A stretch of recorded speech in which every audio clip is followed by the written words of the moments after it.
Bismillahirrahmanirrahim. Assalamualaikum warahmatullahi wabarakatuh. Jumpa lagi bersama saya Ferry di Bincang Ceria Banyak Cara dalam rangka peratur menuju Laga Liga Internasional Literasi dan Kultur Festival.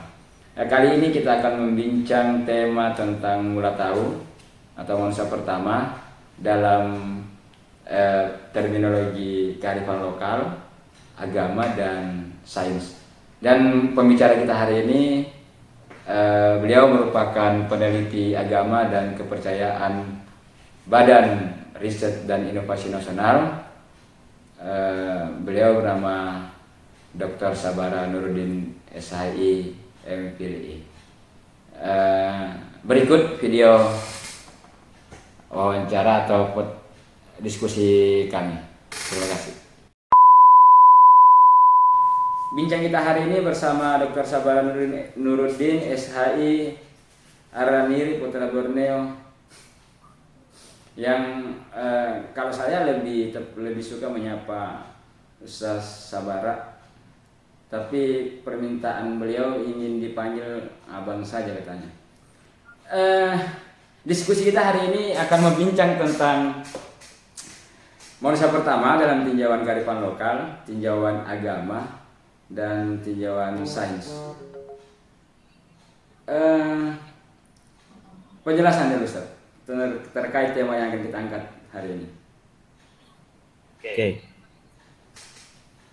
Assalamualaikum warahmatullahi wabarakatuh. Waalaikumsalam warahmatullahi wabarakatuh. Salam damai, salam sejahtera, salam kasih untuk kita semua yang saya cintai, adinda saya Ferry Peprika yang selalu ganteng abad. Tema tentang manusia pertama atau the first man itu tema yang menjadi salah satu pembahasan di berbagai agama, kepercayaan lokal maupun global, serta juga sains menguliknya dengan pendekatannya sendiri. Jadi kita masing-masing kita tempatkan dulu ketiga ahas ini, kearifan lokal, agama, dan sains, dengan metodenya masing-masing tentunya ya, untuk menghindari superioritas metode salah satunya. Kenapa saya katakan untuk menghindari superioritas metode? Jangan sampai kita terjebak klaim absolut metode sebagai satu-satunya. Misalnya sains mengklaim metodenya lah sebagai satu-satunya, yang lain tidak. Atau misalnya agama juga demikian ya. Secara epistemologis ketiganya kan memiliki perbedaan metodologi dalam penyusunan kesimpulan, perbedaan dalam penyusunan premis. Kearifan lokal itu biasanya disasarkan pada tradisi yang ditransmisikan secara turun-temurun dari satu generasi ke generasi yang lain, apakah dalam bentuk lisan maupun tulis. Kearifan lokal itu kan bicara skopnya lokal ya, berarti lokal itu dibatasi oleh satu lokus tertentu, satu lokus geografis tertentu, satu lokus kelompok kebudayaan tertentu. Walaupun kita mau nyebutnya dia sebagai etnik atau suku, tapi setidaknya satu kelompok kebudayaan tertentu yang punya keterikatan sosiohistoris yang sama ya. Ini bisa saja lintas etnik, tapi yang intinya adalah keterikatan historisitas, genealogis juga ya. Dari situ kemudian kita temukan bahwa kita simpulkan bahwa yang namanya kearifan lokal itu merupakan sebuah produk pengetahuan. Hal itu juga disebut lokal genius ya. Pengetahuan lokal yang ditransmisikan dari nenek moyang, yang diturunkan secara genealogis dari satu generasi ke generasi yang lain. Nah, ketika bicara tentang kearifan lokal Nusantara, Luwu atau Sulawesi Selatan menjadi bagian dari satu satu bentangan kearifan Nusantara itu punya beberapa kekhasannya. Pendekatan yang digunakan lebih pada pendekatan umumnya ya, lebih pada pendekatan tutur. Meskipun belakangan dituliskan, tapi awal mulanya adalah pendekatan yang bersifat tutur, lisan. Nanti di generasi keberapa begitu baru ada proses penulisan dari rangkaian hasanah pengetahuan yang ditransformasi tersebut. Pendekatan kalau kita bicara misalnya varian-varian kebudayaan, pakai perspektifnya siapa ini, Van Persen misalnya. Kearifan Nusantara itu kan kalau mau kita simplifikasikan ya, itu bercorak atau berkarakter kebudayaan yang sifatnya mitis. Karena bicara ya, jadi karena pendekatannya adalah kebudayaan mitis, sehingga narasi yang digunakan dalam mengeksplanasi atau menjelaskan pengetahuannya menggunakan simbol-simbol. Jadi harus dibaca dalam kacamata simbolik. Ya, kalau mau dibongkar itu hasanah pengetahuan atau jadi lokal genius dari sebuah tradisi lokal, khususnya di Nusantara ini, kita membacanya dalam pendekatan simbol, melihatnya sebagai rangkaian simbol-simbol yang punya kedalaman makna tentunya. Nah, sedangkan agama, kalau kita mau spesifikkan agama yang kita maksud di sini adalah agama Abrahamik, agama yang berakar dari tradisi Ibrahim, Yahudi, Kristen, dan Islam. Itu punya narasi yang sama juga tentang manusia pertama. Sebagai agama tentu saja sumber otoritas kebenarannya adalah teks. Bahwa teks itu kemudian dipahami secara tekstual atau ditafsirkan secara kontekstual itu lain soal. Itu lain soal ya. Tapi yang namanya agama pasti menerima secara absolut otoritas teks sebagai kebenaran yang mutlak. Gitu. Nah, sedangkan sains dengan metodenya sendiri, metode rasional empiris untuk menemukan pengetahuannya. Jadi hipotesa kemudian diuji, diverifikasi, kesimpulan dan seterusnya. Jadi ada tahapan-tahapan yang sifatnya rasional empiris. Nah, mengkerucut pada satu tema, misalnya tema manusia pertama, masing-masing ahas pengetahuan ini punya perspektifnya sendiri. Apakah kontradiktif? Belum tentu juga. Sepintas mungkin kelihatan kontradiktif. Misalnya dalam kearifan lokal di Sulawesi Selatan dan Barat. Saya tidak ingin menyempitnya, kenapa saya bilang bisa lintas etnis ya. Tapi ini kan masyarakat Sulawesi Selatan dan Barat ini secara historis dan genealogis memiliki keterikatan. Meskipun dalam perjalanannya menjadi beberapa etnis ya, Bugis, Makassar, Manda, Toraja, Luwu juga kalau mau mengklaim diri sebagai etnis sendiri yang berbeda dari etnis-etnis 4 etnis lainnya. Ya juga silahkan gitu. Tapi saya melihatnya adalah sebagai sebuah keterikatan genealogi dan historisitas satu sama lain. Nah, melihat manusia pertama itu, kalau kita lihat narasi, bongkar narasi tentang manusia pertama dalam perspektif Lagaligo ya, sebagai hasanah pengetahuan lokal yang ada di Sulawesi Selatan dan Barat ini, yang dikatakan bahwa akarnya itu dari Luwu ya, sebagai kebudayaan tertua. Itu melihat kosmologi ini kan dalam 3 tingkatan, dunia atas, dunia tengah, dan dunia bawah.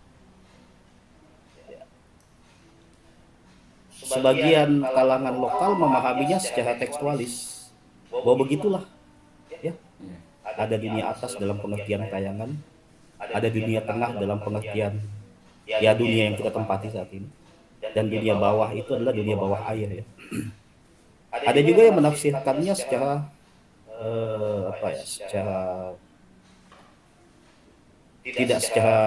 memahaminya secara simbolik.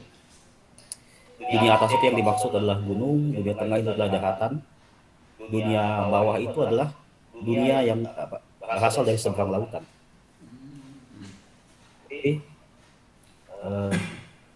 Kalau saya melihat misalnya konsep tentang mula tahu yang diutus dari dunia atas untuk mengisi dunia tengah, yang kemudian menikah dengan orang yang datang dari dunia bawah.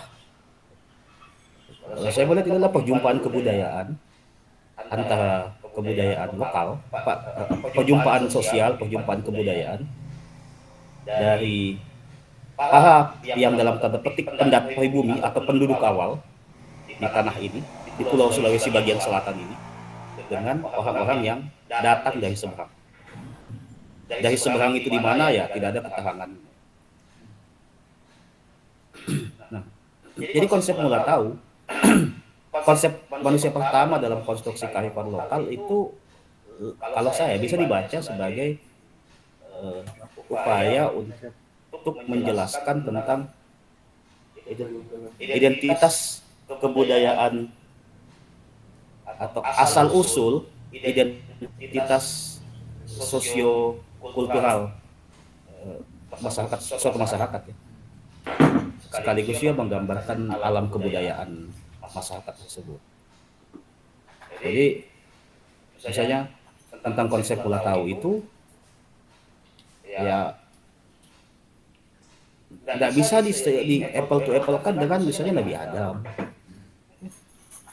Tapi kalau saya lebih membacanya, mula tahu itu adalah orang yang diyakini atau yang narasi lokal untuk menjelaskan siapa manusia mula-mula yang menghuni wilayah Sulawesi bagian selatan ini, kan? Dan menjadi nenek moyang dari bangsa-bangsa atau suku-suku yang ada di Sulawesi bagian selatan.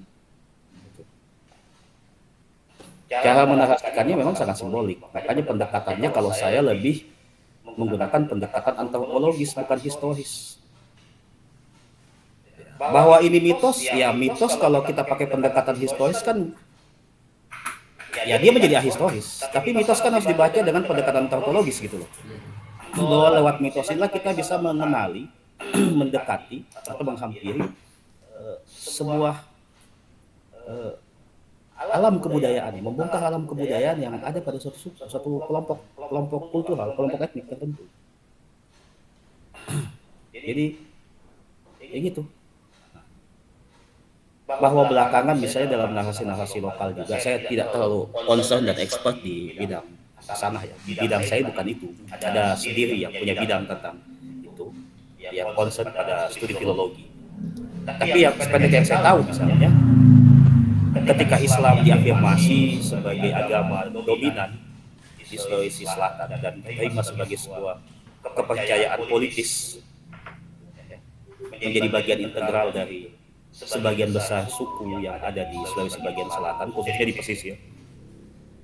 Ya, narasi lokal ini kemudian berpadu dengan atau mencoba melakukan penyesuaian dengan narasi Islam. Yang adalah diakomodir tentang Nabi Adam, tentang Nabi Sulaiman, tentang Nabi Muhammad, katanya kan. Saya pernah membaca misalnya salah satu sumber. Sayangnya saya membacanya dari sumber kedua atau ketiga ya, bukan langsung dari teks lontaranya, yang mengklaim bahwa kita ini orang-orang Sulawesi Selatan dan Barat ini adalah keturunan dari Nabi Sulaiman, dari salah satu anak perempuan Nabi Sulaiman. Jadi bisa saja gitu perempuan yang datang dari dunia bawah ayah yang menikah dengan laki-laki dari dunia atas itu yang melahirkan kita ini, yaitu adalah salah satu anak dari Nabi Sulaiman yang bernama Siti Malangke. Kebetulan jejak Luwaiba itu ada di Malangke. Bisa saja kalau mau kita hubung-hubungkan. Tapi ini masih bentuk pembuktian ya. Jangan sampai narasi ini adalah nanti ketika Islam masuk baru narasi ini disusun. Jikapun itu benar, berarti kita salah satu keturunan suku Israel yang hilang. Klaim itu semakin kuat. Gitu. Ya kan? Ya karena kan Nabi Sulaiman Israel toh. Meskipun dari Israel itu Anda disebut Israel kalau dari garis ibu. Tapi suku apa dari bapak gitu. Jadi Israel itu mau punya konsep genealoginya mengakui konsep matrilineal juga. Jadi kalau saya melihat itu konsep mula tahu itu lebih pada menjelaskan tentang manusia mula-mula yang menjadi kakek moyang atau nenek moyang dari suku-suku yang ada di wilayah Sulawesi Selatan dan Barat. Iya. Narasinya sangat mitologis ya, tapi itulah model lokal ya, model pengetahuan lokal kita dalam mengeksplanasi dengan pendekatan yang lebih simbolik. Dan hampir seluruh sebenarnya pengetahuan lokal kita itu dinarasikan dengan simbolik. Ya, dengan bukan lebih banyak dengan kiasan-kiasan misalnya. Sehingga pendekatan untuk memahaminya ya harus membongkarnya pendekatan sastra atau pendekatan antropologis. Tidak bisa pendekatan yang sifatnya rigid. Ala sains misalnya itu akan sulit untuk ketemu. Yang kemudian agama. Saya membatasi agama ini adalah agama Ibrahimik ya. Bahwa ada narasi manusia pertama juga misalnya di agama Hindu, dalam agama-agama India misalnya konsep mani dan satarupa. Itu agak berbeda dengan konsep misalnya konsep Adam dan Hawa di narasi tiga agama Abrahami. Agama Abraham itu manusia pertama adalah Adam dan Hawa yang darinya lahir generasi manusia ya kita ini.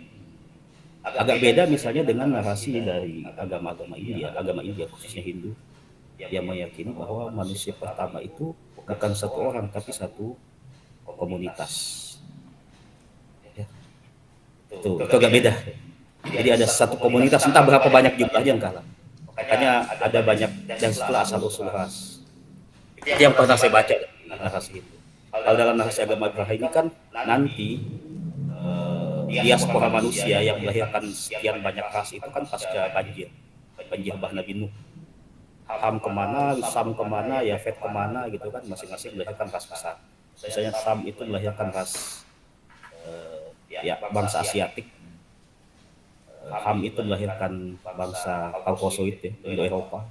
Yafet itu bangsa-bangsa Indo-Afrika itu nanti pasca banjir bandang Nuh alaihissalam. Nah, kalau kita mau telisik misalnya, kapankah Adam ini, berapa tahun yang lalukah ini Adam? Ya kan gitu, satu pertanyaannya. Kalau kita mau bertanyakan secara historis. Itu beberapa sarjana, kalau kita misalnya beberapa sarjana biblikal misalnya menyebut, sarjana biblikal itu maksudnya ahli kitab, Alkitab, yang mencoba menyusun, memperkirakan, mengestimasikan berapa tahun usia generasi manusia ini. Ada yang menyebut 4.000 tahun sebelum Masehi, ada yang belum menyebut 6.000 tahun sebelum Masehi, kira-kira begitu ya. Di sini sini saya bersama calon master teologi, tolong diluruskan. Begitu ya? Begitu ya? 4.000 atau 6.000 tahun sebelum Masehi ya. Adam itu ditengarai. Nah, itu ya. Calon master teologi ini mengangguk, berarti dia membenarkan saya. Jadi usia generasi manusia kita sekarang ini belum 10.000 tahun. Inilah yang kemudian dianggap paradoks dengan temuan sains. Bagaimana dengan fosil Pithecanthropus erectus yang ditemukan di Trinil yang menurut uji arkeologis itu ratusan ribu tahun yang lalu umurnya. Sudah berusia ratusan ribu tahun. Atau manusia Neanderthal atau termasuk sapiens yang usianya puluhan ribu tahun yang lalu. Sains mengatakan bukan Adam dong manusia pertama. Jika ada manusia pertama, bagaimana kita kemudian melihat temuan-temuan fosil ini? Kita nggak bisa juga dengan serta-merta. Wah, bagaimana caranya diukur Pithecanthropus erectus umurnya sekian ratus ribu tahun? Wah, itu bukan kabak-kabak dia, bos. Ada metodenya yang secara ilmiah sudah teruji dan sudah diuji. Nah, bagaimana mencari titik temu? Apakah benar ada? Kalau memang kita masih kekeh bahwa Adam itu manusia pertama. Sedangkan kalau kita mau menelisik berapa tahun yang lalu Adam itu? Kalau saya, kalau menggunakan estimasi perhitungan berdasarkan tarikh Islam yang disesuaikan juga dengan pertemuan-pertemuan misalnya Nabi Musa itu diperkirakan berapa tahun sebelum Masehi. Oh, dia satu zaman dengan Firaun Ramses. Itu kurang lebih 1900 tahun sebelum Masehi. Berarti Nabi Musa itu kurang lebih hampir 4.000 tahun yang lalu. Kerajaan Sulaiman itu 1000-an tahun sebelum Masehi. Cocok ya? Master Culun. Saya di sini saya ada mengkonfirmasi. Karena bicara ini saya harus pakai pendekatan biblikal juga gitu loh. Karena Bible itu lebih kronik dalam menarasikan, dalam menjelaskan bapak moyang bangsa Israel. Sehingga dan itu bisa diestimasikan berapa tahun. Misalnya si A ini Abraham 100.000 tahun. Ini sekian ratus tahun. Jadi kita bisa susun tuh. Makanya kesimpulan sarjana biblikal itu menyebut 4.000 ke 6.000 tahun sebelum Masehi itu bisa diuji berdasarkan pendekatan biblikal. Nah, kalau pakai pendekatan tauhid Islam, dia kurang lebih sama. Kurang lebih sama sih sebenarnya. Kita paling jauh banget itu Adam 10.000 tahun yang lalu atau 8.000 tahun sebelum Masehi itu paling jauh banget. Ibrahim misalnya, Abraham itu hidup di zaman Babilonia kuno. Babilonia kuno itu sekitar 3.000-an tahun sebelum Masehi. 2.000-an atau 3.000-an. Belum sampai 3.000 tahun sebelum Masehi. Berarti Adam ini dalam, kalau kita pakai pendekatan sejarah manusia baru, orang baru. Sedangkan sains sudah menemukan jejak fosil yang menunjukkan sudah ada loh. Yang disebut manusia purba itu. Nah, itu bukan binatang. Kenapa mereka bukan binatang? Karena mereka bisa melakukan kreasi meskipun sederhana ya. Membuat temuan-temuan meskipun sederhana. Saya menjadikan batu menjadi senjata. Binatang mana bisa, dan ada evolusinya. Ya, dari sangat sederhana menjadi agak sedikit kompleks, apalagi sudah masuk zaman logam. Itu menunjukkan bahwa manusia-manusia purba ini juga punya intelijensi ya kan? Bisa berpikir dan bisa berkreasi. Ditemukan juga jejak penyembahan bahwa manusia purba ini juga punya kepercayaan ternyata. Misalnya tentara sebagai simbol ya, apalagi pun dan berulah, ada jejak-jejak yang menunjukkan bahwa manusia purba ini adalah punya kepercayaan kepada yang gaib atau Tuhan. Nah, inilah hal-hal yang sering kemudian dipertentangkan. Apalagi sains, ya, kalau kita pakai teori evolusi Darwin yang di abad 21 ini dalam tanda petik semakin diperjelas oleh Yuval Noah Harari, itu menunjukkan bahwa manusia ini adalah sebuah proses evolusi. Kita sebagai generasi sapiens sebelumnya ada manusia Neanderthal. Jadi kalau kita baca bukunya Yuval Noah Harari itu semakin mempertegas teori evolusi. Bahwa ini adalah serangkaian evolusi yang amat sangat panjang. Bukan 10.000 tahun yang lalu manusia mulai. Nah, kalau saya melihat titik temunya apa? Zaman Adam itu adalah zaman di mana domestifikasi pertama pertanian dan peternakan. Jadi zaman di mana manusia sudah pada tahap kemajuannya. Bahwa ada manusia sebelum Adam, ada dong. Ada. Tapi apakah ada rangkaian dengan Adam? Maksudnya ada rangkaian genealogis dengan Adam? Misalnya gini, kan kita dalam agama Yahudi, Kristen maupun Islam, Adam itu lahir tanpa bapak dan ibu ya, diciptakan khusus ya. Jadi Adam itu tidak punya bin apa begitu kan? Nah, apakah manusia sebelum Adam itu punya rangkaian genealogis? Kalau dia punya rangkaian genealogis, berarti gugulah bahwa Adam itu manusia yang diciptakan secara khusus oleh Tuhan. Atau jangan-jangan Adam ini merupakan satu manusia pertama untuk generasi manusia yang baru. Sebelumnya ada generasi manusia sebelumnya, spesies manusia sebelumnya. Sapiens, Neanderthal, dan lain-lain. Yang paling tua itu Australopithecus yang sekian juta tahun yang lalu. Sebenarnya narasi sains dan agama ini tidak paradoks. Termasuk juga dengan narasi lokal. Kita harus mendudukannya pada posisinya. Agama bercerita tentang Adam, agama yang saya maksud sekali lagi agama Abrahimik ya, bercerita Adam, karena Adam adalah sebagai manusia pertama, sebagai bapak moyang kita ini. Ya seperti tadi mula tahu itu adalah orang yang diyakini sebagai bapak moyang bangsa-bangsa Sulawesi Selatan dan Barat. Ya. Jadi asal lokal berbicara tentang manusia pertama dalam konteks lokalitas dia. Dia sebagai satu kesatuan kultural yang terikat oleh historisitas dan ideologis yang sama. Agama bicara tentang manusia pertama dalam hal ini Adam, itu dalam konteks agama Adam sebagai bapak moyang generasi manusia kita ini.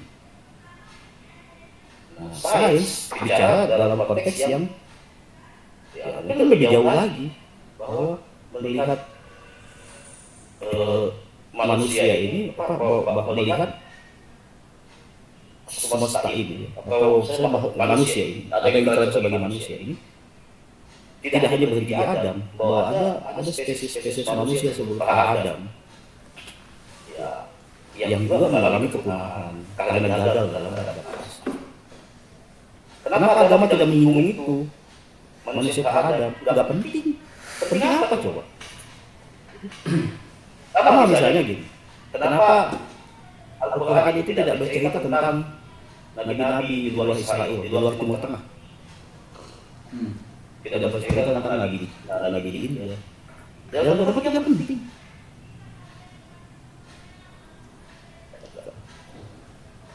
Signifikansi dan relevansinya tidak penting-penting amat untuk dimasukkan dalam kitab suci. Kira-kira begitu, Ustaz Ferry. Iya. Apa mau menjelaskan? Ya, tapi begini, Ustaz. Abang, silakan minum kopinya dulu. Iya. Terkait tiga sebut saja metode dalam melihat mula tahu itu. Nah, saya melihat dan ada beberapa artikel yang kemudian menjelaskan, ada beberapa artikel yang menuliskan tentang kesamaan simbolik penceritaan tentang pada saat Adam mau diciptakan, kemudian dan itu terjadi diskusi antara Tuhan dengan Allah dengan malaikat.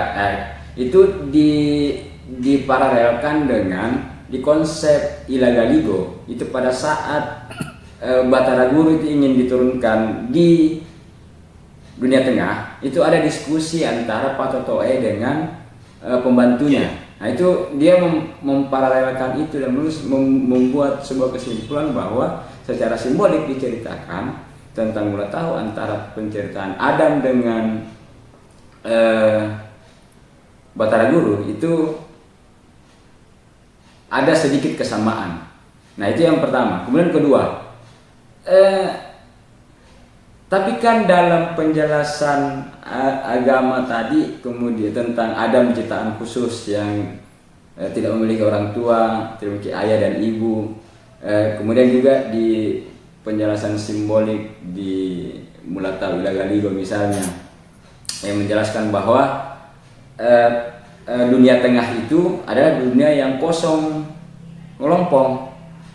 Nah, walaupun di beberapa literatur sudah berkembang wacana, nah justru saya menarik beberapa kesimpulan yang kita paparkan tadi tentang Adam, manusia pertama yang mengajarkan tentang pertanian, dan di kearifan lokal juga dibicarakan itu bahwa Batara Guru itu bukan manusia pertama di dunia tengah, karena sudah ada anak suku-suku yang lain, suku Wotu, suku Padoe, dan beberapa suku yang ada di sini misalnya di Tanah Lu itu.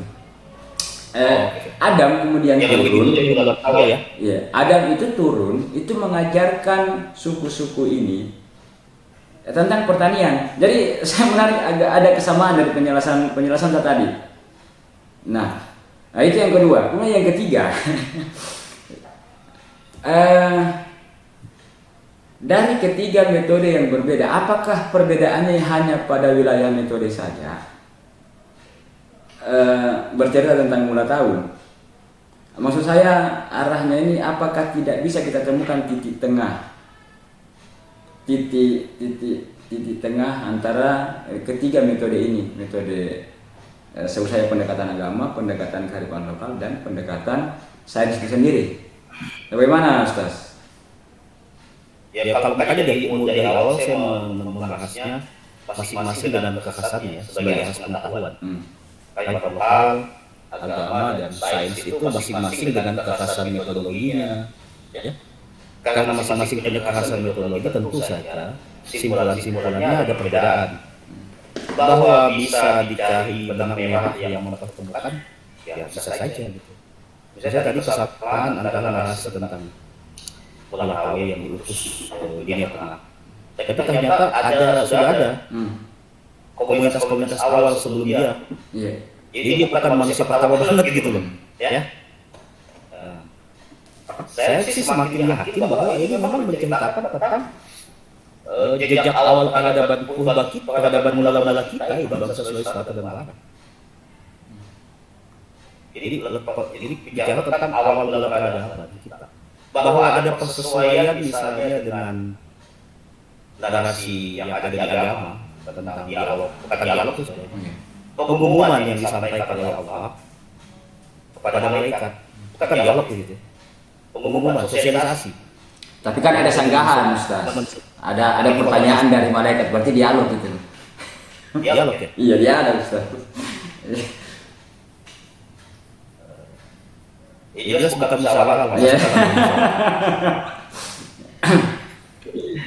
Dia telah menginformasikan bahwa mau kita ciptakan, saya mau menciptakan ini yang manusia yang akan menghuni bumi. Masyarakat dalam tanda petik mempertanyakan, bukan protes, mempertanyakan berdasarkan pengalaman-pengalaman yang mungkin yang sudah dia lihat sebelumnya, bahwa membuat kerusakan, bahwa membunuh. Ya, ada ahli tafsir yang menyebut fenomena yang di apa malaikat ini menyampaikan berdasarkan pengalamannya, penglihatannya bahwa manusia sebelum Adam ini kerjanya membunuh, kan? Sampai terulang lagi hal tersebut. Gitu. Jadi narasi agama juga ada celah gitu untuk menarik kesimpulan bahwa agama juga sebenarnya memberikan isyarat. Ada makhluk berintelijensia pada Adam. Mau kita sebut manusia ketiga itu hal lain ya. Jadi makhluk yang punya intelijensia sebelum Adam. Tentunya intelijensianya tidak bisa diapel-apelkan dengan intelijensia Adam dan generasi kita. Tapi setidaknya di atas binatang. Nah, kalau hasil lokal tadi, kalau saya sih lebih pada kita hasil untuk menjelaskan mula-mula peradaban kita saja. Bahwa kemudian diambil ada sebagian dipengaruhi oleh tradisi Islam. Lagalikun sendiri kan itu penulisannya 1800-an. periodik toh, panjang toh. Ya dari apalagi penulisannya ya. Penulisannya kan nanti belakangan tuh.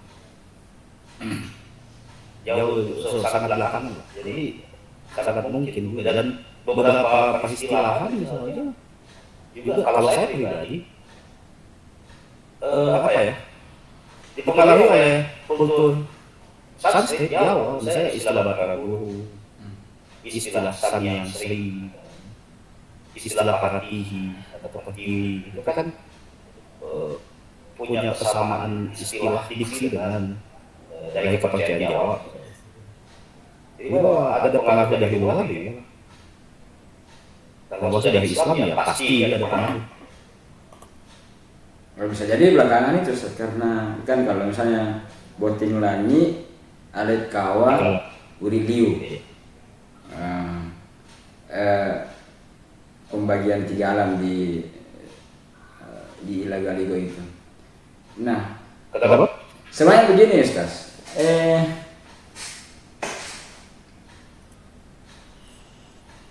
Tidakkah kita ini asumsi-asumsi lepas saja? Tidakkah misalnya kita kemudian untuk mencoba meretas perbedaan yang seolah-olah sangat mencolok antara sains agama dengan kearifan lokal itu. Apalagi yang paling terjal itu antara sains dengan agama ikut juga di situ kearifan lokalnya, karena jika kita paralelkan agak ada kemiripan bagi saya, karena nilai sastranya agak tinggi. Ya. Antara agama dan eksplorasi memang beda. Iya. Berbicara jika di kearifan lokal bicara mula tahu, di agama misalnya bicara tentang manusia pertama, yang mana dimaksud ini sebenarnya ini? Yang dimaksud manusia pertama. Kasih besar suaramu. Yang mana sebenarnya yang dimaksud manusia pertama? Manusia pertama di agama maupun di mula tahu. Karena jelas kita juga secara sadar tidak boleh kemudian menafikan penemuan-penemuan sains tentang sejarah panjang evolusi manusia itu yang disebut manusia dalam definisinya Darwin sampai ke Yuval. Maksudnya yang dimaksud manusia dalam, kan saya sepakat tadi nih Ustaz, bahwa salah satu nilai yang terkandung dalam agama maupun itu yang salah satu nilai sastra yang tinggi. Nah, manusia yang dimaksud itu apa supaya tidak terlalu terjal ini keterpisahan antara sains dengan agama. Tidak bisa kak dibicarakan sampai ke situ, Ustaz. Itu bagaimana? Sains kan juga menyebutkan manusia purba itu kan jenis-jenisnya berbeda ya, berdasarkan masanya masing-masing ya. Jadi misalnya ada satu generasi kita ini Bani Adam ini adalah satu generasi sendiri, dan sains mencoba menyibak manusia-manusia yang lain yang pra-Adam. Sebenarnya titik temunya apa ya? Tidak dibilang terjal juga tidak, karena kemarin kita posisikan saja agama ini hendak menjelaskan manusia pertama dalam konteks batasan apa sih? Ya kan misalnya terjal Ustaz. Misalnya begini, Adam itu diciptakan dari tanah, tidak memiliki ayah dan ibu. Nah, kemudian kalau pakai sains, oh jelas dia proses evolusi, proses turunan, mestinya dia memiliki ayah dan ibu. Tapi di satu sisi, jika kita paham secara tekstual, secara historis, Adam itu diciptakan khusus sendiri dari tanah. Nah, sama dengan misalnya di Lagaligo tadi, Batara Guru itu manusia pertama di dunia tengah yang pada saat itu masih kosong. Nah, itu yang saya maksud, terjal banget itu Ustaz, menurut saya. Nah, tapi yang tentang ada suku Padoe Wotu itu gimana? Nah, itu kan sama terjalnya tadi. Jika itu pertanyaan saintifik sama, pertanyaan sains, historik terhadap agama pun juga terhadap ini konsep mula tahu tadi. Nah, pertanyaan saya ini menarik tadi Ustaz, yang sadar. Misalnya tadi Adam disebutkan manusia pertama yang mengajarkan tentang pertanian. Berarti mendomestifikasi. Mendomestikasinya. Artinya di situ juga sudah ada orang lain selain Adam. Iya. Sangat mungkin. Iya. Nah, sama dengan di mula tahu tadi, dan juga di mula tahu itu dijelaskan bahwa ada beberapa referensi yang kemudian menjelaskan Batara Guru juga itu datang bukan manusia pertama yang mengisi tanah kosong, karena pada saat itu sudah ada suku-suku yang lain, tapi dia datang kemudian mengajarkan suku-suku yang ada terkait pertanian. Gitu. Terkait pertanian. Ada kesamaan kalau saya jika kita cari paralelnya toh, terlepas dari babakan waktunya. Tapi terjalnya saya bilang ini ya, ini tadi di sainsnya Ustaz. Maksud saya begini, tidak akan kita Kenapa sih sains? maksudnya saya begini, tidak bisa kita melakukan entah pendekatan filosofis atau apakah namanya, bahwa kita mendefinisikan apa yang dimaksud manusia atau apa yang dimaksud tahu dalam misalnya kita pilih Galigo, apa yang dimaksud manusia dalam siapa nama di agama, literatur agama, dengan manusia yang dimaksud di sains. Kalau kita memakai definisi Aristoteles ya, Iya. manusia adalah al-insan hayawan natik, manusia adalah hewan yang berpikir. Ya ini kan saya katakan tadi makhluk yang punya intelijensia. Apa bukti bahwa dia punya intelijensia? Ada evolusi pengetahuan dan temuan. Ya kan? Bahwa masih sangat sederhana itu soal lain. Temuan manusia purba misalnya bisa menajamkan tulang, menajamkan batu sebagai alat ya, senjata misalnya. Itu kan juga itu menunjukkan bahwa dia punya intelijensia. Jejak-jejak kepercayaan purba juga ada kan? Berarti mereka juga punya kepercayaan. Seperti apa kepercayaannya enggak? Apakah itu animisme atau apa itu soal lain. Mereka kan punya kepercayaan, punya jejak-jejak kepercayaan. Jadi ya itu manusia juga gitu. Dalam pengertian yang tadi itu, makhluk yang berintelijensia, karena intelijensianya itu dia melahirkan temuan-temuan, kreasi-kreasi, dan memiliki kepercayaan. Iya. Dan manusia purba itu punya jejak intelijensi kreasi dan punya jejak kepercayaan. Meskipun masih sangat sederhana tentunya. Iya. Begitu.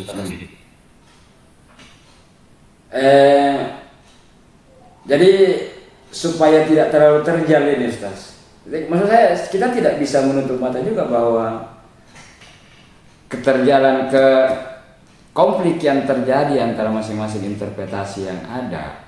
Misalnya kita menjelaskan, kita melihat di Yuval itu jelas dengan kemampuan bergosip sapiens. Turunannya itu adalah kearifan lokal, baik itu agama, itu merupakan hasil dari kemampuan bergosip sapiens misalnya. Apa tidak terjal itu, Ustaz? Tidak jelas pahamu.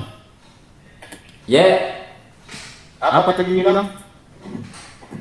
Nah, misalnya gini Ustaz, toh di Sapiens itu sendiri kan dijelaskan di Yuval Noah Harari itu bahwa manusia punya kemampuan bergosip yang menciptakan fiksi.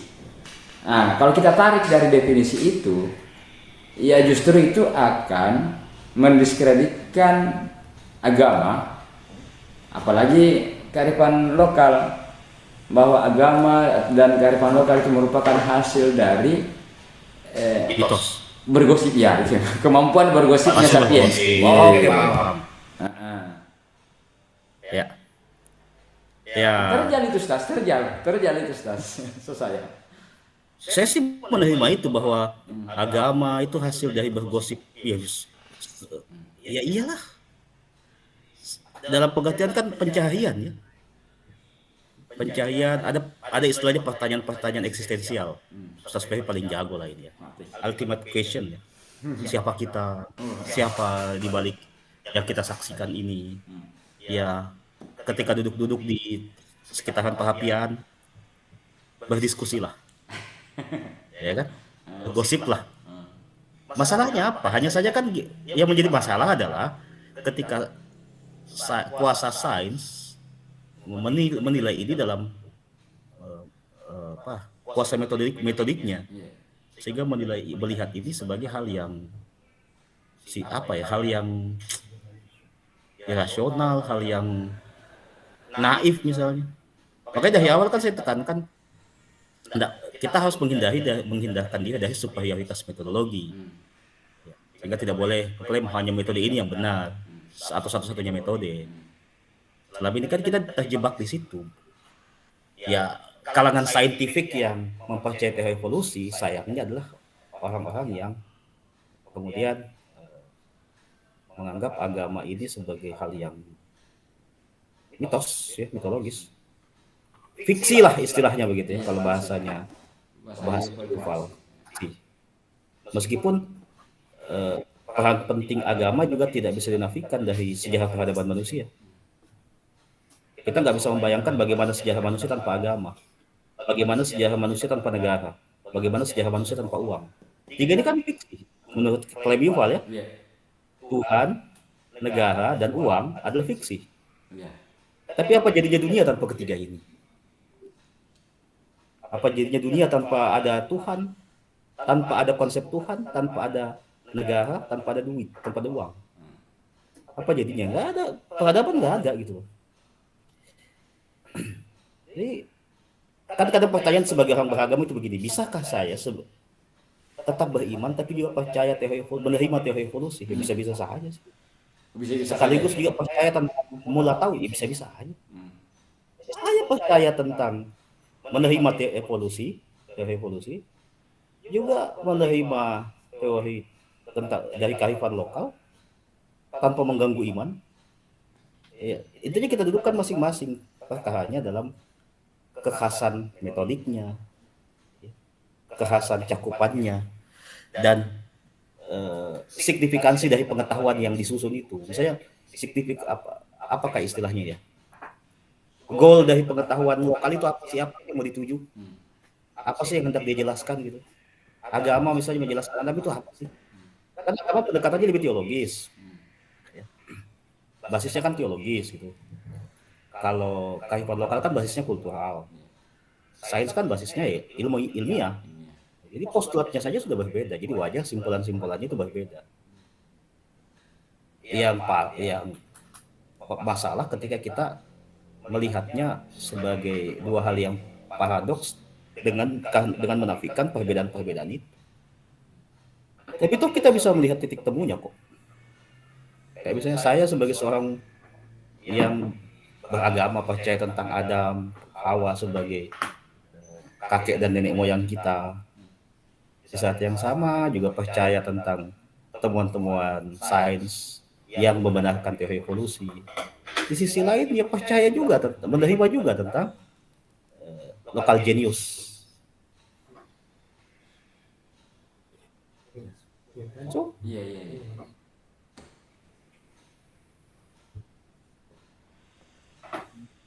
Nah, kan yang begini, mari kita lepaskan superioritas metodik termasuk superioritas metodologi agama. Ini membuat kita tertutup. iya. Langsung apa ya? Langsung a priori duluan dengan yang lain. Iya. Ya. Jadi kalangan agamawan juga terjebak di situ, sains juga terjebak di situ kan. Intinya jangan terjebak pada superioritas metodologis bahwa metode inilah yang satu-satunya, yang lain salah, sehingga a priori duluan. Jadi artinya menurut Ustaz ini jadi untuk meretas perbedaan atau konflik yang terjadi itu ya meminimalisir superioritas metodik dari ketiga metode dalam membaca semesta ini ya. Ya kan kita kalau belajar juga Ustaz Ferry lebih jago lah. Misalnya sains, filsafat, dan mistik dalam filsafat ilmu itu kan masing-masing punya metodenya, punya objeknya, punya instrumennya, ya kan? Iya, iya, iya. Ya. Punya lokusnya sendiri.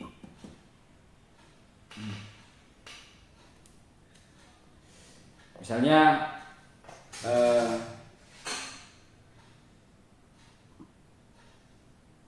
beberapa, misalnya di sini pernah terjadi, misalnya agama kemudian dijadikan sebagai landasan untuk menggagalkan ritual-ritual kearifan lokal tertentu, misalnya menceratasi dan lain sebagainya. Oke. Iya. Nantilah kita lanjutkan lagi ya, sudah ada panggilan ini. Oh, yes, sir. Jadi kita menarik kesimpulan bahwa sebenarnya perbedaan metodologi dalam membaca semesta. Dalam hal ini yang kita bicarakan adalah mula tahu dari kearifan lokal, agama dan budaya. Untuk meminimalisir itu sedapat mungkin kita mesti menghindari superioritas metodik ya. Ya. Iya. Oke. Oke, terima kasih waktu tak. Thank you. Ustaz. Selamat. Semoga puasanya dilancarkan, dan Amin. jangan lupa doa Ustaz untuk yang di hadapan orang fakir, Oke, di hadapan Ustadzku. ini Ustaz, walaupun secara daring. Yuk. Iya. Oke, terima Itu. kasih kepada Dr. Sabara Nuruddin SHI MPhilI Ardaniri Putra Borneo. Assalamualaikum warahmatullahi wabarakatuh. Waalaikumsalam warahmatullahi wabarakatuh.